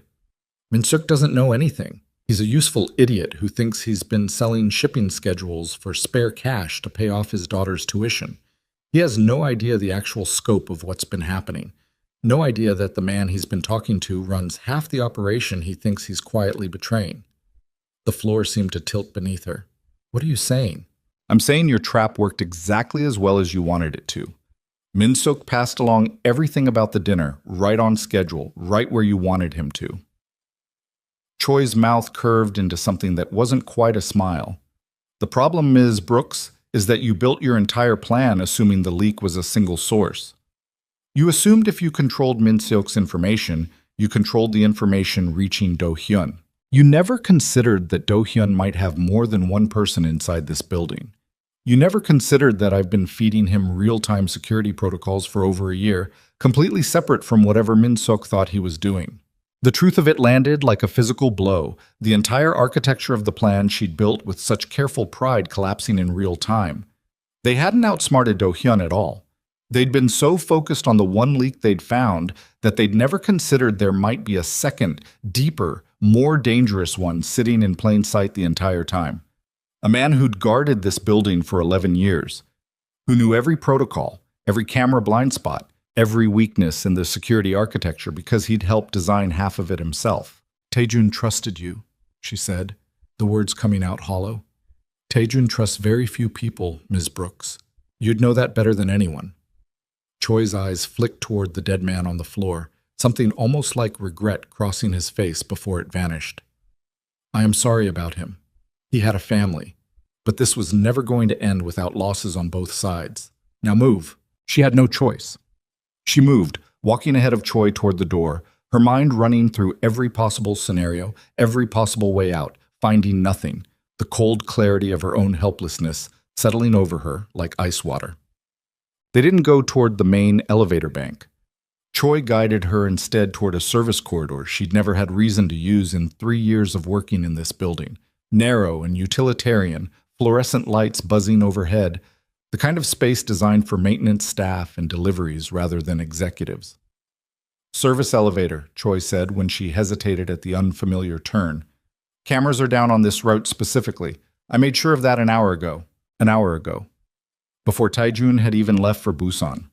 The timeline rearranged itself in her head, the horrifying realization settling in that this hadn't been a reaction to anything. It had been planned, deliberately, days in advance, the dinner trap simply accelerating a timeline that was already moving regardless of anything she and Taejun had constructed. Did you know about the dinner trap before tonight? She asked, needing to understand the full shape of how badly they'd been outmaneuvered. Or did Min Sok's information just confirm what you were already planning? Does it matter? It matters to me. Choi glanced at her, something almost like respect flickering across his weathered face. We knew 3 days ago. Mr. Kang's communications aren't as secure as he believes. We've had access to certain channels for months. He gestured toward the service elevator doors as they slid open, empty, waiting. In. She stepped inside, Choi following close behind, the gun never wavering from its position near her ribs, even as he reached past her to press a button for the parking structure below. The doors closed, the small space filling with a silence so thick she could hear her own pulse hammering in her ears. Why me? She asked quietly, watching the floor numbers tick downward. If this is really about Do-hyun and Taejun, why does any of this require me specifically? I'm not a weapon. I'm not money. I'm just a person who happened to fall in love with the wrong job. Something in her own words startled her even as she said them. Fall in love, the phrase slipping out before she'd consciously chosen it, true in a way she hadn't let herself examine until this exact moment, standing in an elevator with a gun pointed at her side, finally admitting to herself what 3 years of careful professional boundaries had been protecting her from facing. Choi's expression didn't change. Your leverage, Ms. Brooks, the most valuable kind. Money, Taejun can replace. Territory, he can fight for and reclaim. But you... He studied her with something almost clinical in his gaze.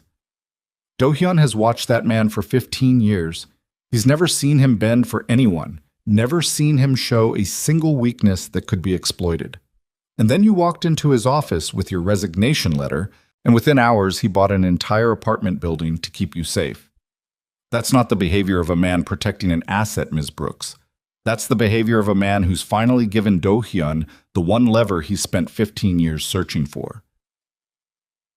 The elevator doors opened onto the parking structure, dim and echoing, a single black SUV waiting near the exit ramp with its engine already running, headlights cutting twin beams through the concrete dark. 2 men stood beside it, neither of them anyone Amani recognized, both watching her approach with the flat, assessing expressions of men who did this kind of work regularly enough that it no longer carried any weight for them. Get in, Choi said.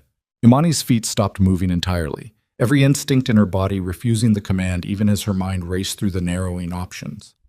Once she was in that vehicle, once they left this parking structure, every advantage she had, proximity to Taejun's people, familiarity with this building, even the small comfort of fighting on ground she understood, disappeared completely.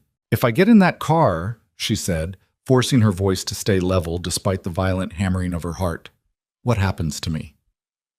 That depends entirely on how cooperative you are and how quickly your boss decides what matters more to him, his pride or you. That's not an answer. It's the only one you're getting. Choi's patience was visibly thinning, the gun pressing slightly harder against her side. Move, Ms. Brooks, now! She had perhaps 3 seconds to make a decision, and every version of the next 60 seconds that ran through her mind ended badly. She could fight, here, now, against 3 armed men in an empty parking structure and almost certainly die in the attempt. She could comply, buy time, hope that Taejun's return from Busan happened fast enough to matter, hope that wherever they were taking her left some opening she could exploit later. Or her eyes caught, for just a fraction of a second, on the security panel beside the parking structure's pedestrian exit, a fire alarm, red and obvious, mounted exactly where building codes required it to be mounted, completely unrelated to anything Choi had thought to disable, because why would anyone bother sabotaging a fire alarm? It was 12 feet away. She would never reach it in time. But she didn't need to reach it. She just needed an opening. "Okay," she said, raising both hands slightly, the universal gesture of surrender, watching Choi's posture ease by the smallest possible degree, the gun lowering perhaps half an inch as her apparent compliance registered. "Okay, I'm coming. Just give me a second. I can't breathe." It wasn't entirely a lie.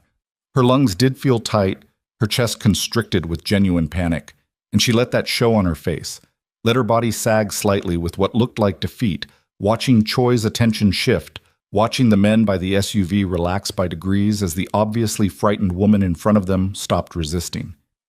Then she ran, not toward the fire alarm, toward the concrete support pillar 4 feet to her left, throwing her body behind it just as Choi's gun came up, just as the air split with another suppressed crack that took a chunk out of the concrete inches from where her shoulder had been half a second earlier. She didn't stop moving, didn't let herself process the fact that someone had just genuinely tried to shoot her, every cell in her body screaming with an animal instinct toward survival that overrode every careful, strategic thought she'd been having moments before. She hit the fire alarm with the flat of her palm, and the parking structure exploded into sound. Sirens, strobing emergency lights, the building's automated systems flooding the space with noise and chaos exactly as designed.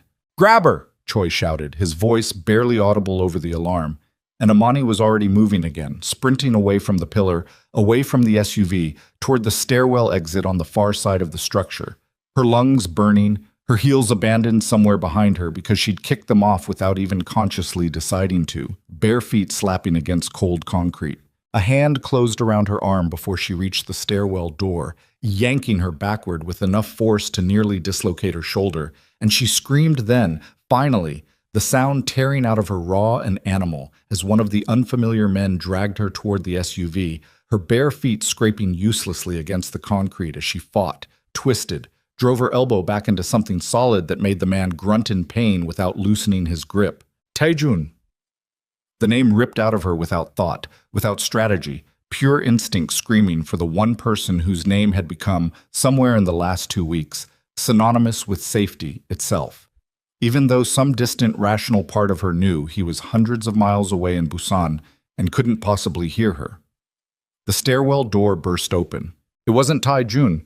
It was 3 of his security personnel, drawn by the alarm, weapons already raised, and the parking structure dissolved into chaos.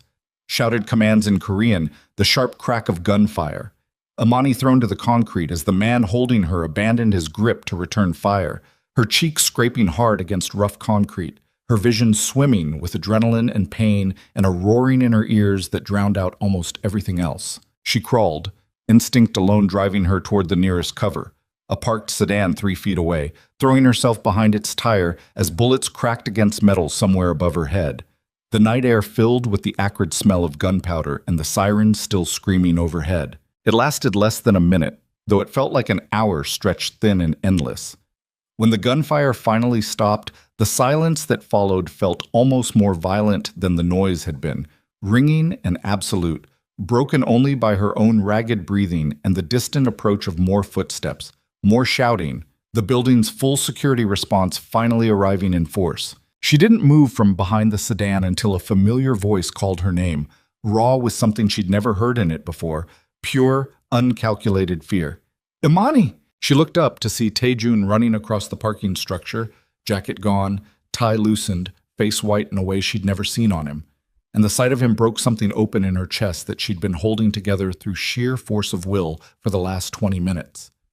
She didn't have the strength to stand. She just sat there, back against the sedan's tire, blood on her cheek from the concrete, bare feet bleeding from the run, and watched him drop to his knees in front of her, hands hovering over her like he was afraid touching her might confirm some injury worse than what he could see. "I'm okay," she managed, though her voice shook too badly to sound convincing. "Choi, he shot one of your men. He was working for Do-hyun this entire time. He said—" Her voice broke entirely, the words tangling. "He said there's a second leak. Separate from Min Seok. He's been feeding Do-hyun real-time information for over a year." Taejun's expression went through something violent and complicated. Relief and fury colliding so fast she could barely track the transition. "Where is he? Where's Choi?" "Gone. He ran when your men came through the stairwell.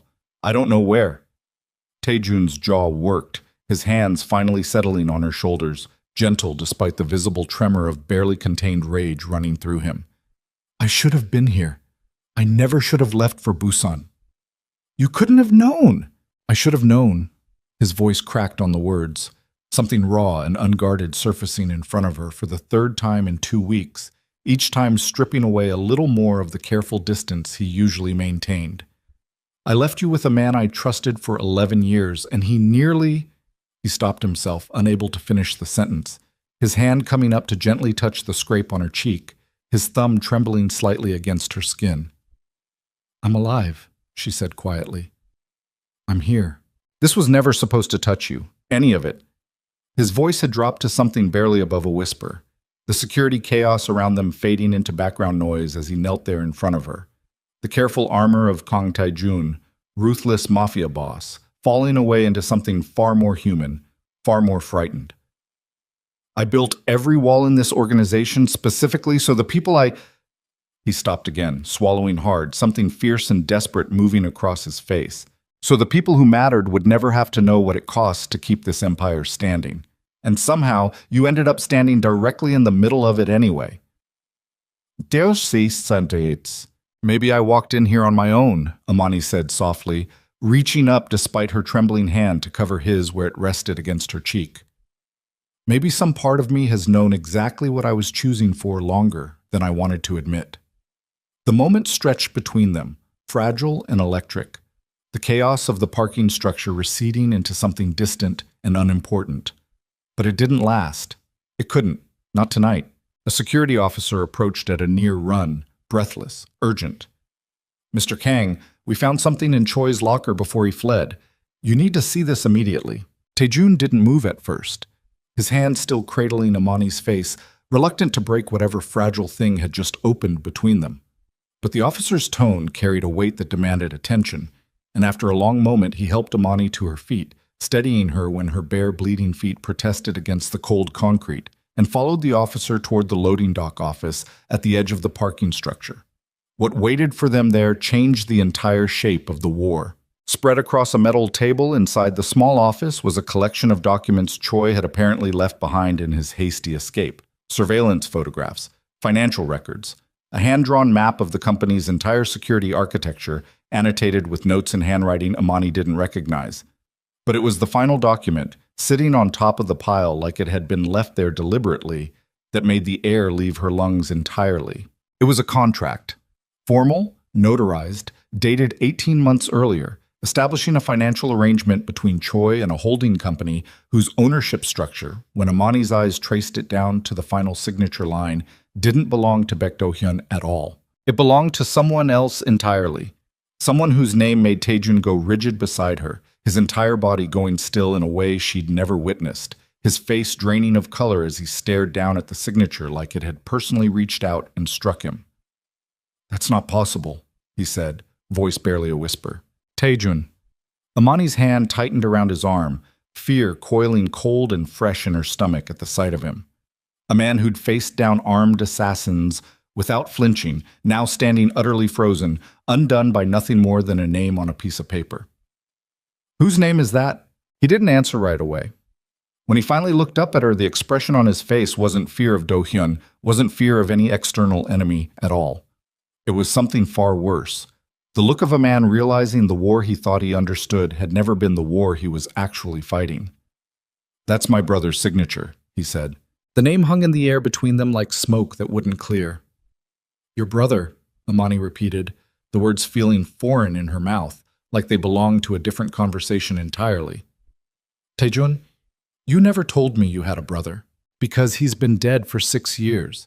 Taejun's voice came out flat, mechanical, the voice of a man whose entire understanding of his own life had just been ripped out from under him.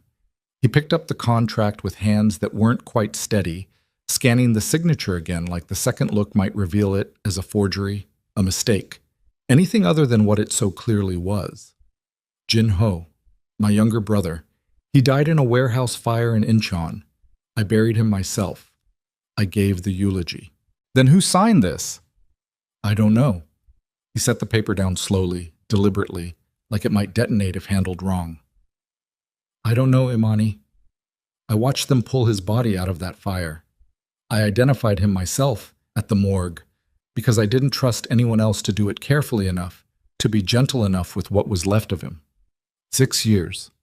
6 years I've grieved a man who apparently signed a financial contract with a security guard 18 months ago. The security officer who'd called them over shifted uncomfortably near the doorway. Sir, there's more. We found a secondary set of files, banking records under a name we cross-referenced against the company's old personnel database. The account's been active for over 2 years, all transactions routed through accounts your brother used to manage before his death. Taejun's face had gone the color of old ash. Amani had seen him furious, seen him cold and calculating, seen him raw and frightened in ways she suspected almost no one else in his life had ever witnessed. She had never seen him like this, hollowed out, unmoored, a man standing in the wreckage of a story he'd told himself for 6 years, suddenly discovering the story had been a lie the entire time. Either someone faked his death, Amani said carefully, watching every flicker across his face, or someone's been using his identity, his old accounts, his signature, to build something underneath your organization without you ever knowing. Or he's alive.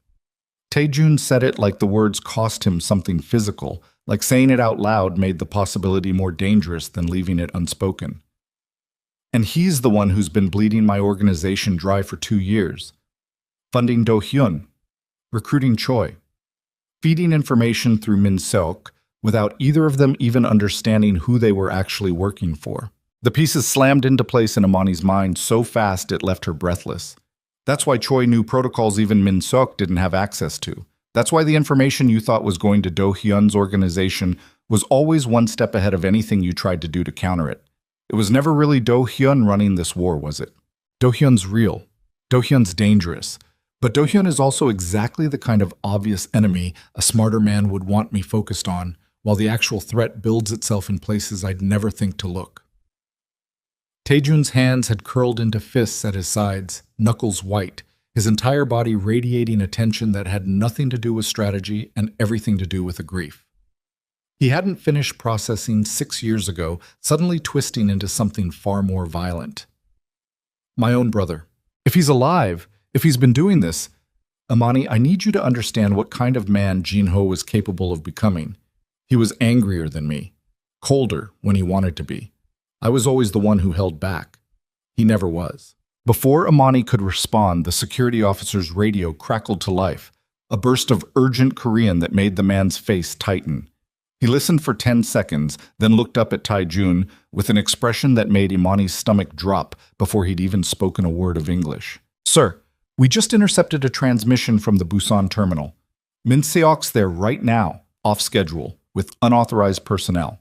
Our people on the ground say it looks like they're preparing something, a shipment, but the manifest doesn't match anything in the system. Taejun's jaw set, the grief and shock from moments ago folding itself violently back beneath the cold, lethal focus Amani had first met 3 years ago. The version of him that had built an empire out of nothing but precision and ruthlessness. Get the cars. Taejun, Amani grabbed his arm before he could move past her, forcing him to look at her even as every part of him strained toward motion, toward action, toward anything that wasn't standing still inside the wreckage of what he'd just learned. If your brother is alive, if he's the one orchestrating this, then whatever's happening in Busan right now isn't a shipment. It's a trap. He wants you there. He's been 3 steps ahead of every move we've made for 2 weeks, which means he already knows exactly what we'll do the second we find out about Busan. Then we don't have a choice. We do have a choice. We choose how we walk into it. Her voice was steady despite the violent hammering of her own heart, despite the blood still drying on her cheek and the raw scrapes on her bare feet. If he wants you, fine. But you walk in there expecting exactly that, expecting a trap, expecting betrayal, expecting every single thing he's planned, because the moment you walk in there blind with grief and rage, he wins before you even step out of the car. Taejun stared at her for a long, taut moment, something fierce and grateful and devastated all moving across his face at once. You're right. The admission cost him visibly. You're right. I need to think clearly. I haven't thought clearly since I saw that signature. Then think clearly now, because we're going to Busan, and we're going to need every advantage we can build in the next 2 hours. The drive to Busan took just under 3 hours. The convoy of black SUVs cutting through the dark highway at speeds that made the lights of passing towns blur into long gold streaks against the windows. Amani sat beside Taejun in the back of the lead vehicle, a borrowed jacket draped over her shoulders, her feet bandaged by a security medic who'd worked on her with quick, efficient hands, while Taejun made calls in low, urgent Korean to every contact and resource he still trusted. She watched him work, watched the careful machinery of his mind rebuild itself piece by piece, despite the devastation still visible at the edges of his eyes, and felt something in her chest tighten that had nothing to do with fear of the night ahead. "Tell me about him," she said quietly, somewhere around the halfway point, when he finally set his phone down and the silence in the car threatened to swallow them both whole. "Jin Ho. If we're walking into something built by him, I need to understand who I'm actually walking toward." Taejun was quiet for a long moment, staring out the window at the dark highway rushing past. He was 3 years younger than me, smarter in some ways, better with numbers, better with people who needed to be charmed instead of intimidated. Our father built this organization from nothing, and when he died, everyone assumed Jin-ho would take it, not me. I was the one who'd always been better with violence. He was the one who understood strategy. What happened? Our father left it to me, said I had the discipline Jin-ho lacked, the willingness to make hard calls without flinching. Something bitter moved across Taejun's face. Jin-ho never forgave him for it. Never forgave me either, even though I offered him an equal partnership, full control over half the organization's operations. He wanted all of it or nothing. We fought about it for 2 years before the fire. And you really believed he died in that fire? I watched them carry his body out. I held a funeral. I have spent 6 years grieving a man I apparently never actually lost. His voice cracked slightly on the last word. The only outward sign of the storm Imani knew was raging beneath his controlled exterior. If he faked his death, if he spent 6 years building something in the shadows specifically designed to destroy everything I built in his absence, Imani, that's not rage anymore. That's not even revenge. That's something far more patient and far more dangerous than anything Do-hyun was ever capable of. The convoy slowed as they approached the outskirts of Busan, the city's lights spreading out gold and silver against the dark water of the harbor, container cranes silhouetted black and skeletal against the night sky. Taejun's phone buzzed, and he answered immediately, listening with a stillness that made Imani's pulse quicken before he'd even said a word. "They've confirmed it," he said after he hung up. "Min Seok is at the terminal, Container Yard 17, with at least 8 unidentified men. Security's tracking unusual cargo movements that don't correspond to any registered shipment, and they've confirmed visual on a man matching Jin-ho's description, though they can't get close enough for a definitive identification. 8 men plus whoever's actually running this." Amani's mind was already working, the strategic instinct that had carried her through the last 2 weeks kicking into overdrive despite the exhaustion dragging at every muscle in her body. "How many do we have?" 12, with me. More can be there within the hour, but not before. That's not enough of a gap to wait for backup. "I know." Taejun's eyes found hers in the dim light of the car, something fierce and resolved settling over his features. "Which means we go in smart, or we don't go in at all, Lad." The container terminal at midnight was a different world entirely. Endless rows of stacked steel containers rising into the dark like a maze built by giants. the air thick with salt and diesel, and the distant groan of cranes still working somewhere far off across the yard. Rain had started somewhere on the drive down, fine and cold, slicking the concrete and turning the floodlights overhead into hazy orange halos. Imani crouched behind a stack of containers 2 rows back from yard 17, soaked through despite the jacket, her bandaged feet aching inside a pair of boots one of the security team had found for her, watching through a gap in the steel as Taijun's people fanned out silently into position around the yard's perimeter. She could see Min Seok from here, pacing near a row of containers under harsh floodlight, his movements jerky and anxious, a phone pressed to his ear in a conversation that looked one-sided and tense. 8 men stood at intervals around him, weapons visible, postures alert in the particular way of men who knew violence was likely before the night ended. Taejun crouched beside her, his earpiece relaying quiet updates from his security chief positioned somewhere on the opposite side of the yard. They've got the containers rigged for fast movement, forklifts, 2 trucks idling near the east gate. This isn't a meeting, this is an extraction. Of what? I don't know yet. His jaw was tight, rain dripping from his hair down the sharp line of his jaw. But whatever it is, they're planning to be gone within the hour. A voice crackled through his earpiece, low and urgent, and Taejun's whole body went rigid beside her. He listened for 3 full seconds before his hand found Imani's arm, gripping hard enough to bruise. They've spotted him, he said, voice barely audible. Confirmed visual. It's him. Imani followed his gaze toward the floodlit clearing where Min Seok stood, watching as a figure emerged from between 2 container stacks, moving with an unhurried confidence that immediately set him apart from every other man in the yard. He was younger than Taejun, leaner, dressed in dark, expensive clothes that looked wrong against the industrial backdrop of rust and steel, his face obscured by distance and rain until he stepped fully into the floodlight's reach. Even from 2 rows back, Imani felt the resemblance hit her like a physical blow. The same sharp jaw, the same dark, assessing eyes, a face that could have been Taejun's own if you aged it down 5 years and stripped away whatever weight of conscience still anchored the man crouched beside her. Jin-ho, Taejun breathed, the name coming out of him like something torn loose. His brother stopped in the middle of the clearing, scanning the rows of containers around him with an expression of patient, almost lazy confidence, like a man who already knew exactly how this night would unfold and was simply waiting for the rest of the world to catch up to a script he'd written long ago. I know you're out there, Hyung, Jin-ho called out, his voice carrying easily across the wet concrete, amplified by the strange acoustics of the container maze. You always were predictable. The moment Choi's files surfaced, I knew you'd come running. 6 years of careful work, and you still can't resist walking straight into a room I've already arranged for you. Taejun rose slightly, hand on the weapon at his hip, every muscle in his body coiled tight.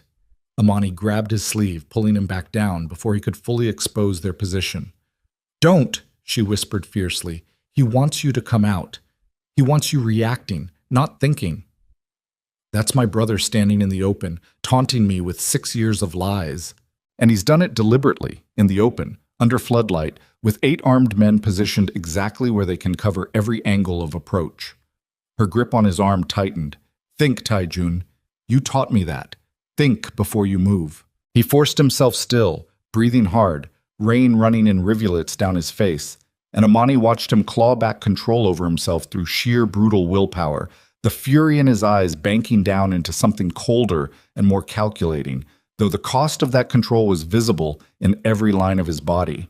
Min Seok, Jin-ho continued, turning toward the operations director with an expression of mild, almost affectionate contempt. You've done well. Better than I expected from a man motivated by something as small as his daughter's tuition. But your usefulness is reaching its natural end tonight, I'm afraid. Min Seok's face drained of color. What are you talking about? You said once this shipment moved, we were done. You said I could walk away clean. I lied. Jin-ho said it simply, without malice, the casual cruelty of the statement landing harder for how unbothered he sounded delivering it. It's a remarkably effective tool, lying. You should try it sometime, Min Seok. Oh, wait. You already have, every day, for months, to a man who trusted you enough to hand you control of his entire shipping network. One of Jin-ho's men raised a weapon, and Min Seok's hands flew up, panic flooding his face. Wait, I gave you everything you asked for. I did exactly what you... The gunshot cracked through the rain before he finished the sentence. Imani flinched hard against the container at her back, a strangled sound escaping her throat as Min-seok crumpled to the wet concrete, the violence of it sudden and absolute and far more brutal than anything she'd braced herself for. Beside her, Tae-jun had gone completely still, his breathing ragged, watching a man he'd known for 12 years die in the open without ceremony, without warning, executed like an afterthought by a brother he'd buried 6 years ago. That, Jin-ho said, voice carrying easily over the dying echo of the gunshot, is what loyalty earns you in this organization, Hyung. Are you watching? I hope you're watching. I want you to understand exactly what kind of empire you've actually been running while I built something real underneath it. Tae-jun's radio crackled, his security chief voice tight with controlled urgency. Sir, we have a clean line on multiple targets. Say the word.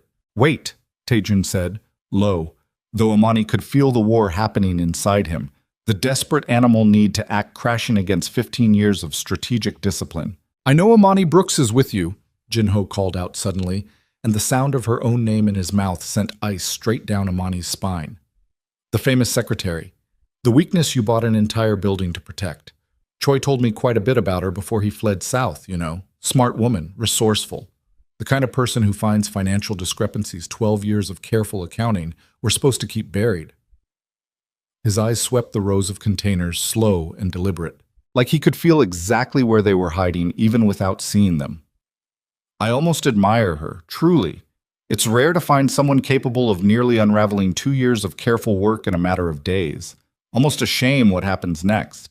Tae-jun's hand found his weapon fully now, and Imani didn't stop him this time, because something in Jin-ho's tone had shifted, had sharpened into a promise rather than a taunt, and every instinct in her body screamed that whatever was coming next was the actual point of this entire elaborate confrontation. Bring her out, Jin-ho said, the casual cruelty gone now, replaced by something colder, more final. Or I start moving through this terminal container by container until I find her myself, and I promise you, Hyung, my methods will be considerably less patient than yours have ever been. The rain fell harder, drumming against steel, against concrete, against the rapid hammer of Imani's own pulse, as she crouched in the dark beside the only man who'd ever made her believe she might actually survive this war, watching his face transform into something she'd never seen before. Not the cold calculation of the boardroom, not the raw vulnerability of the penthouse, but something far more dangerous. The look of a man finally pushed past every careful line he'd drawn around himself for 15 years, staring down the barrel of a choice that would define exactly who he was willing to become to keep her alive. Tae-jun. Her voice came out barely above a whisper, urgent, pleading, the strategic calm she'd maintained through everything else finally beginning to crack. Whatever you're thinking right now, he's not getting you, Tae-jun said, voice flat, absolute, already rising from his crouch, despite her hand still gripping his sleeve. Not tonight. Not ever. If you walk out there, I'm not walking out there. He met her eyes for one suspended second, something fierce and final passing between them, an entire unspoken conversation compressed into a heartbeat of rain and floodlight and the distant dying echo of a gunshot still hanging in the wet air. I'm ending this. He raised his hand, 2 fingers extended toward his security chief's position across the yard, and Imani understood with a cold lurch in her stomach exactly what signal that was. The night exploded. Gunfire tore the night apart in every direction at once, muzzle flashes strobing white against the rain, and Imani pressed herself flat against the steel container at her back, hands clamped over her ears, every cell in her body screaming to run, while every strategic instinct she'd built over the last 2 weeks screamed louder to stay still, stay low, stay alive. Tae-jun's men moved like something rehearsed 1,000 times, fanning out through the container rows in coordinated bursts, and across the yard Jin-ho's 8 men scattered for cover. The clean, theatrical confrontation his brother had staged collapsing instantly into the ugly, chaotic reality of close-quarters violence. Imani caught glimpses through the gaps in the containers, a man going down near the east gate, another diving behind a forklift, the floodlights throwing everything into harsh, fractured shadow. Tae-jun hadn't moved from her side. Not yet. His weapon was drawn, his body angled protectively in front of her, eyes scanning the chaos with a cold, terrible focus she'd never seen in him before. Not even in the restaurant, not even in the parking structure. "Stay behind me," he said, voice low and absolutely flat. "Whatever happens, stay behind me. Taejun, your brother, is not my brother anymore." The words came out carved from stone, final, the last 6 years of grief curdling into something that had no room left for mercy. He died in that fire as far as I'm concerned. Whatever's wearing his face tonight is just another enemy. A burst of gunfire ripped through the container stack 4 feet from where they crouched, sparks showering off steel, and Taejun pulled her down hard, his body curling over hers instinctively, his heartbeat hammering against her back where his chest pressed against her. She could feel him shaking, not with fear, with the sheer effort of restraint, every instinct in him clearly screaming to charge into the open and end this with his own hands rather than wait. "There," he breathed, and she followed his gaze through a narrow gap between containers to where Jinho stood, untouched by the chaos around him, almost serene in the middle of it, watching the violence unfold with the detached interest of a man observing weather rather than war. Their eyes met across the distance, Jinho's and Amani's, and something cold and assessing moved behind his rain-slicked face. He raised a hand, unhurried, and one of his remaining men broke from cover, sprinting directly toward their position with a knife glinting in the floodlight rather than a gun, clearly under orders that didn't involve killing. They wanted her alive. Taejun rose to meet the threat, weapon coming up, but the man was already too close, closing the gap between containers faster than a clean shot allowed. And Amani didn't think, didn't strategize, didn't do anything except react with the raw animal instinct that had carried her through every impossible moment of the last 2 weeks. She grabbed a loose length of rebar lying against the container base, debris from some forgotten construction, and swung it with everything her exhausted body had left, catching the man across the forearm just as his knife arced toward Taejun's exposed side. The blade clattered to wet concrete.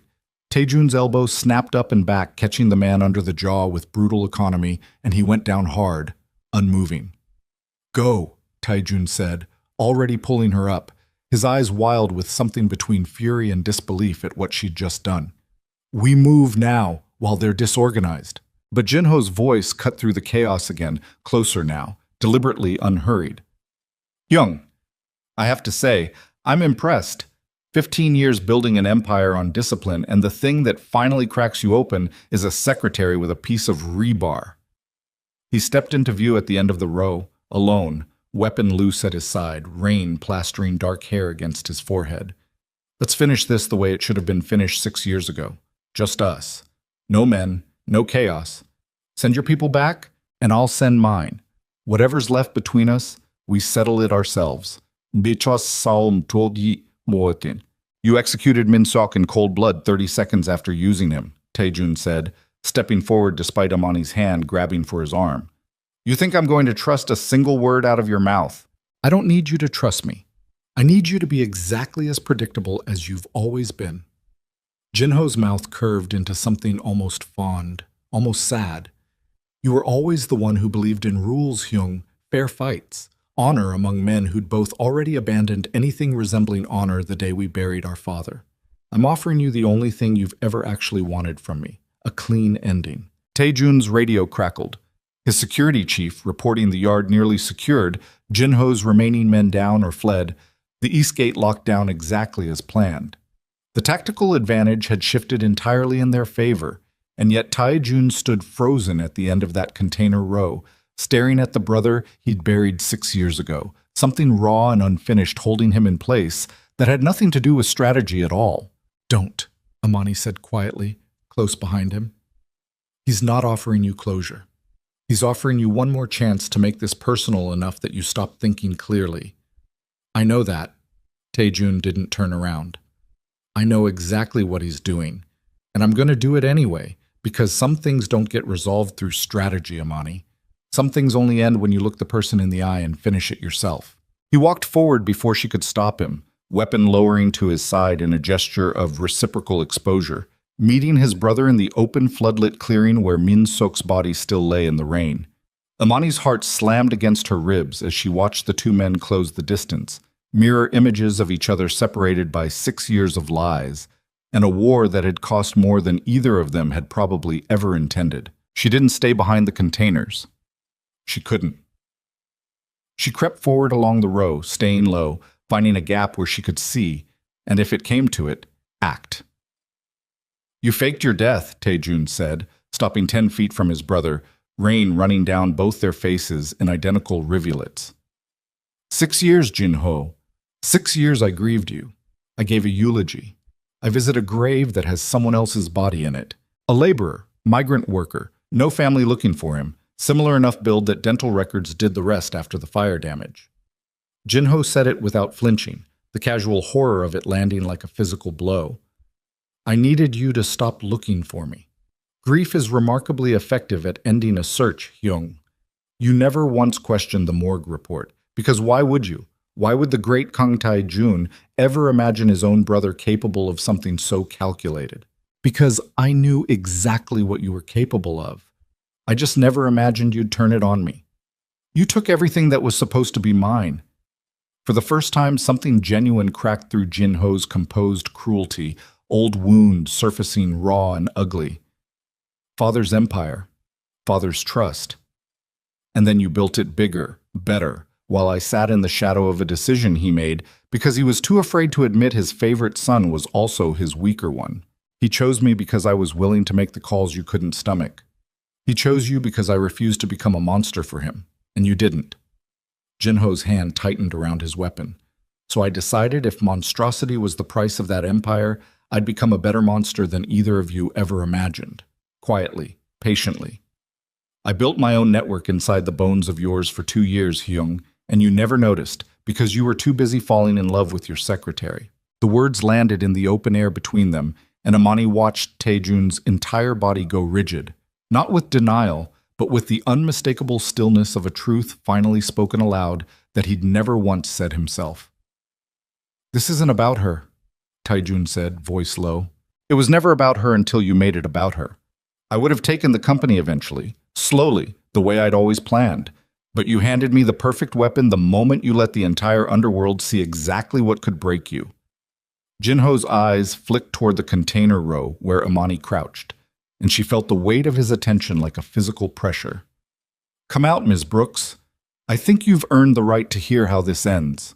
She hesitated only a second before stepping into the open, rain soaking through her borrowed jacket, her bandaged feet aching with every step, refusing to let either brother see how badly her hands were shaking. "You're wrong," she said, surprising herself with how steady her voice came out. "He didn't hand you a weapon. He showed his people, for the first time in 15 years, that strength doesn't mean having nothing left to lose. You think that's weakness. I've watched it be the opposite. Every decision he's made since I resigned has been sharper, not softer, because now there's something on the other side of the math that actually matters." "How touching," Jin-ho's voice dripped with contempt, though something flickered behind his eyes that looked almost like envy. "Do you know what I have left to lose, Ms. Brooks? Nothing. I buried that the day I faked my own death. It's remarkably freeing." "It's remarkably lonely," Amani said. "I think that's why you needed an audience tonight. I think you've been alone in this for 2 years, and some part of you wanted your brother to finally see what you built, even if it meant losing." Something shifted violently across Jin-ho's face, the careful mask slipping for just an instant to reveal something raw and wounded underneath. And in that single, unguarded second, Taejun moved. It happened too fast for Amani to fully track. Taejun closing the distance in 2 strides, knocking the weapon from his brother's hand with a sharp, brutal strike before Jin-ho's body could fully register the shift, both men crashing to the wet concrete in a tangle of limbs and rain, and 6 years of buried fury finally given permission to surface. They fought without elegance, without the careful choreography of trained men, just 2 brothers beating 6 years of betrayal into each other with bare, desperate hands, Taejun's knuckles splitting against his brother's jaw, Jin-ho's elbow driving into Taejun's ribs hard enough that Amani heard the breath punch out of him from 10 feet away. She didn't move to help. She understood, watching it unfold, that this wasn't a fight that could be solved by intervention. This was something the 2 of them needed to finish themselves, 6 years of grief and rage finally given a body to land on. It ended with Taejun's forearm pressed hard against his brother's throat. Both men soaked and bleeding, chests heaving, rain streaming down faces that looked, in that final frozen moment, more alike than different. "Finish it," Jinho rasped, something almost like relief bleeding into his ruined voice. "You've wanted to since the fire. Finish it, Hyung." Taejun's arm trembled against his brother's throat, every muscle in his body clearly screaming to do exactly that. 6 years of grief and 2 weeks of terror compressed into the simple, terrible temptation of his own forearm. Amani held her breath, watching him war with himself in real time, watching the version of him capable of true ruthlessness stand at the absolute edge of becoming something he might never recover from. "No," Taejun said finally, voice raw, and he eased the pressure, breathing hard, staring down at the brother he'd buried and resurrected and nearly killed all in the same impossible night. "I'm not giving you the ending you want. You don't get to die a tragedy, Jinho. You're going to live with every choice you made, in a cell, with the entire Underworld Commission knowing exactly what you did and exactly how far you fell to do it." He rose, pulling his brother up with him, signaling to the security team now flooding into the clearing, weapons lowered, the yard finally, completely secured. 2 men moved to restrain Jinho, who didn't resist, his earlier fire extinguished into something hollow and exhausted as they led him away into the rain. Taejun stood there a long moment, watching his brother disappear between the container rows, something complicated and unresolved still moving across his battered face. Then he turned and Amani was already there, closing the last few feet between them, her hands finding the sides of his face, careful of the bruises already blooming along his jaw. "You didn't kill him," she said softly. "I wanted to.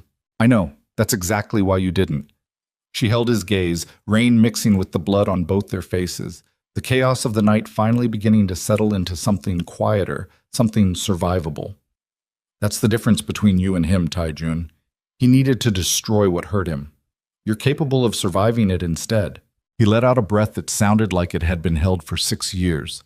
And for the first time since she'd walked into his penthouse demanding answers about a building, he simply pulled her against him. No calculation, no careful distance, just the exhausted, desperate relief of 2 people who'd both survived something they hadn't been entirely sure they would.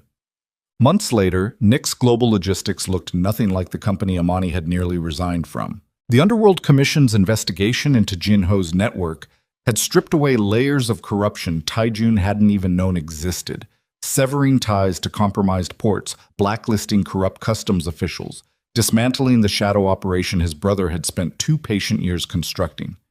Baek Do-hyun's syndicate, weakened and exposed by the fallout, had quietly collapsed under the weight of its own internal panic, rival factions tearing each other apart for territory once the promised alliance with Jinho evaporated entirely. Taejun hadn't lifted a finger against him directly. He hadn't needed to. The 40th floor had changed too. A new executive suite now sat at the end of the hallway, glass walls etched with a nameplate that still didn't feel entirely real every time Amani walked past it. Amani Brooks, Chief Strategic Officer. She oversaw security architecture now, business intelligence, the careful work of making sure no second Jinho could ever again build something poisonous in the company's blind spots. It suited her in a way the calendar management never quite had, though some mornings she still caught herself reaching for Taejun's schedule out of 3 years of pure habit, and he let her, because some things, he told her once, you didn't need to outgrow just because you'd become something more. The apartment building still stood, renovated now, its harsh new ownership softened into something closer to sanctuary. Secure housing for company families, for displaced tenants who'd lost everything in the chaos of that single terrifying night, Mrs. Han included, who still stopped Amani in the lobby some evenings just to say thank you, though Amani always insisted she hadn't done it alone. On a clear evening in late autumn, Amani found Taejun on the rooftop of that same building. The city spread gold and endless beneath a sky finally clear of rain. His jacket off, sleeves rolled, a glass of something amber forgotten on the ledge beside him. "You're thinking too loud," she said, coming to stand beside him, close enough that her shoulder brushed his arm. "I could hear it from the elevator, just thinking about how strange it is." He didn't look at her, his eyes on the skyline, on the lights flickering to life across 40 floors of a city that had nearly cost them everything. 6 months ago, buying this building felt like the most reckless thing I'd ever done. Throwing away every careful rule I'd built my life around just to keep one person safe. And now? Now I think the reckless thing wasn't buying the building. He finally turned to look at her. Something open and unguarded in his face that she'd learned over 6 months was reserved entirely for her. The reckless thing would have been letting you walk away that day in my office and never telling you the truth about any of it. Losing you would have cost me more than this entire empire ever could. Imani smiled, slow and certain, reaching for his hand where it rested against the ledge. I stayed because you forced my hand, she said. That's what I would have told you 6 months ago, but that's not really true anymore, is it?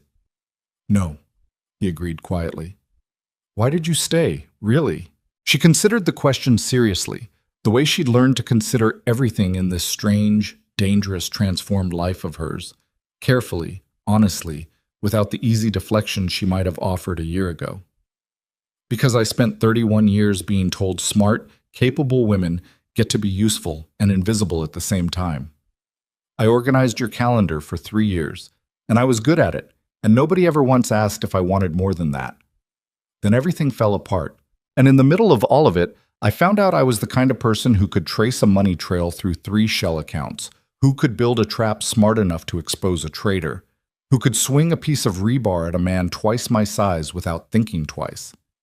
I didn't know any of that about myself until the worst 2 weeks of my life forced me to find out. And the part where you fell in love with a mafia boss, Tai-Jun said, the faintest trace of his old dry humor surfacing. Where does that fit into the explanation? That part, Imani said, laughing despite herself, leaning into him as the city lights spread gold and glittering beneath them, is just the part where I realized somebody finally saw all of it. Not just the parts that were useful to him, all of it. Tai-Jun pulled her closer, his hand finding hers, and for a long moment neither of them said anything else, content to simply stand together on a rooftop that had once represented an act of desperate, possessive fear, and now, finally, stood for something else entirely.